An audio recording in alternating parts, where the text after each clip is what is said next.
What if I told you that by trying so hard to empty your mind, you might actually be missing the entire point of meditation? That instead of finding clarity, you could be fueling an endless chase that leads to frustration, restlessness, and self-doubt. Today, we're delving straight into the uncomfortable truth about meditation, why so many of us may be doing it wrong, and how to truly harness the power of this ancient practice for our spiritual growth and inner peace. Part 1. The misconception of an empty mind. Somewhere along the line, meditation was marketed as this magical technique where you sit down, close your eyes, and poof, your mind goes completely blank. But here's the shocking truth. An empty mind is not the goal. Attempting to violently purge all thoughts can become a mental battle where you're constantly scolding yourself for every fleeting idea. This friction often leads to guilt and the feeling that you've failed before you've truly begun. Yet, in many spiritual traditions, meditation isn't about shutting down your mind. It's about observing it, recognizing the thoughts that surface and letting them pass without judgment. It's about giving yourself permission to be fully present. This act of awareness, rather than emptying ushers you into a place of true stillness. Because stillness isn't the absence of thought, it's the absence of resistance to thought. If you focus solely on eliminating your thoughts, you run the risk of feeding your ego's desire for total control. And, ironically, that type of control can block the peace you long for. Part 2. The danger of rigid techniques. Now, let's address another area where many meditation practices go astray. The rigid, one-size-fits-all approach. Maybe you've tried sitting cross-legged on the floor, staring at a candle, and forcing yourself to chant a mantra you don't resonate with. Or perhaps you've counted your breaths until your head spun in circles. If these techniques feel forced, that's a sign of misalignment. Think about this. The purpose of meditation is to connect more deeply with your source be.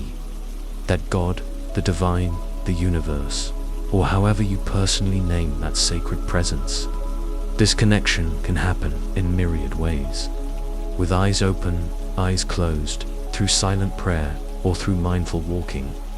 When you glue yourself to a technique that doesn't nurture your spirit, you end up meditating by the book, but losing the deeper essence. Worse, you might quit in frustration, believing you just weren't cut out for meditation at all. Meditation is not about forcing yourself into an ideal posture or practicing a trendy method that everyone else is doing. Real meditation is about humility and reverence, about approaching God's love and wisdom with an open heart. If a certain method drives you to frustration instead of fostering spiritual communion, it's time to rethink your approach. Part 3. The real purpose of meditation. Let's strip away the misconceptions and arrive at a simpler, deeper truth.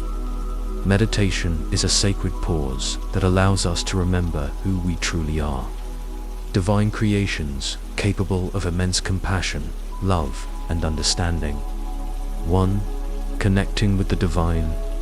Whether you call it prayerful silence, communion with God, or mindful awareness, meditation is, at its core, an exercise in nearness. In that quiet space between your thoughts, you can sense the loving presence that transcends everyday worries. It's where you listen for the gentle whispers of truth, hope, and guidance. 2. Cultivating inner peace. When you slow your breathing and let your thoughts float by, you're training your mind to remain calm even amidst life's storms.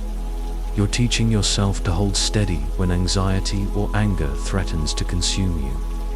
This inner resilience builds a foundation for lasting peace, not just for yourself, but for those you interact with daily. 3. Radiating compassion and understanding. True meditation ripples outward. That sense of stillness and grace you cultivate doesn't stay locked inside you.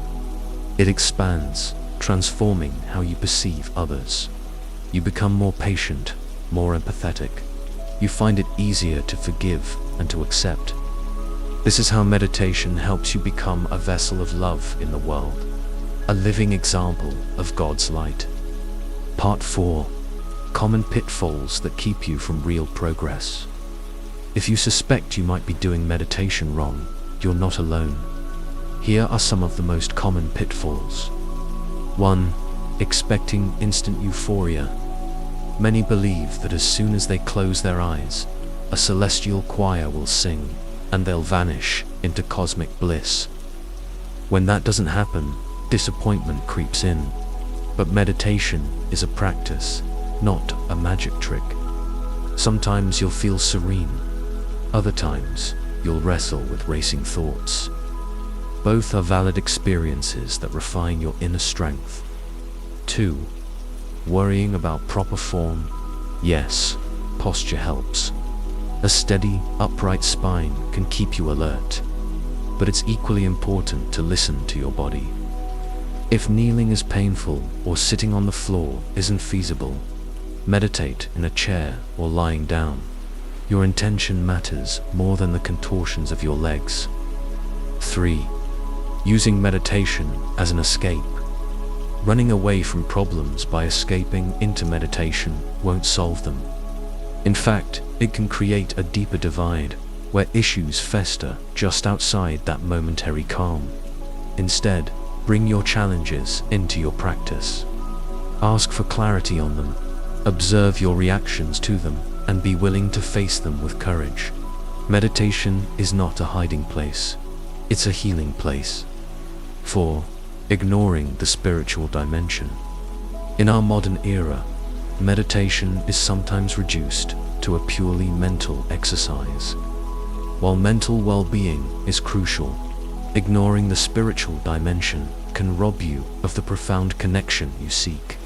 Open your heart to God's presence, or however you name the divine, and let that sacred force lead you into a greater purpose. Part 5. A simple, transformative approach. You might now be wondering, so, how can I do this right? Let's simplify. 1. Find a quiet space. It doesn't have to be a mountaintop or a lush garden.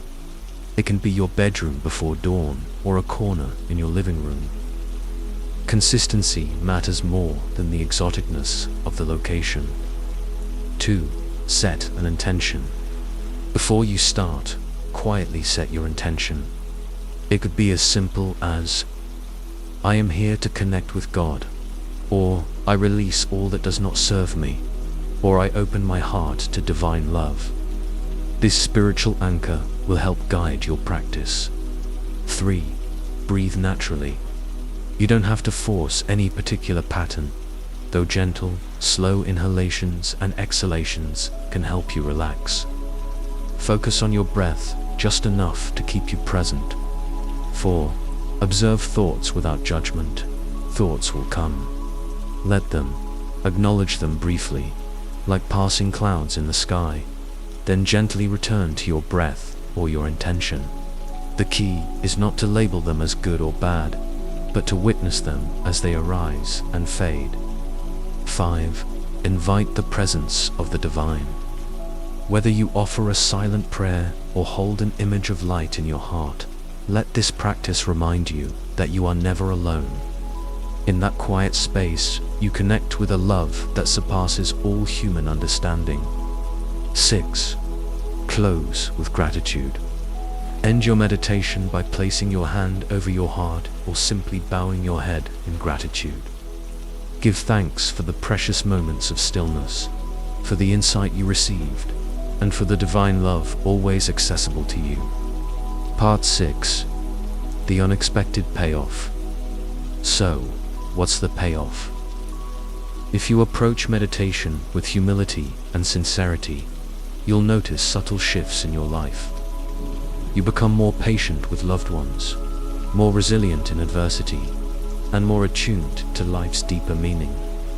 Over time, You may discover that what once triggered your anger now only raises a slight ripple of annoyance, easily soothed by inner quiet.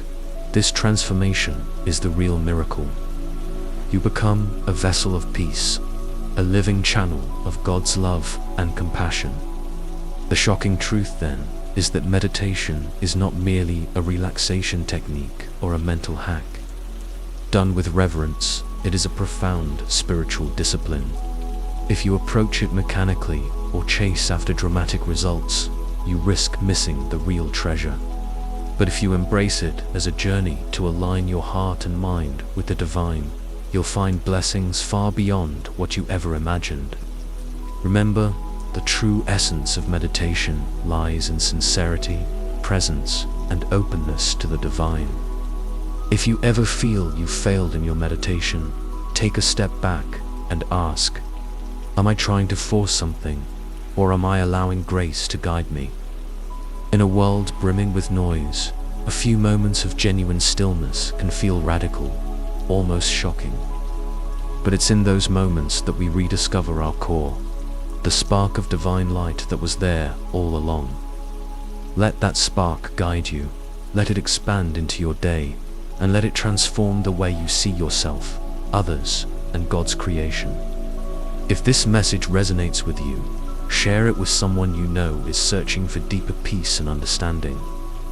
Let's awaken more hearts to the profound blessing of true meditation. Stay blessed, and may your meditation bring you ever closer to the truth and love that await within.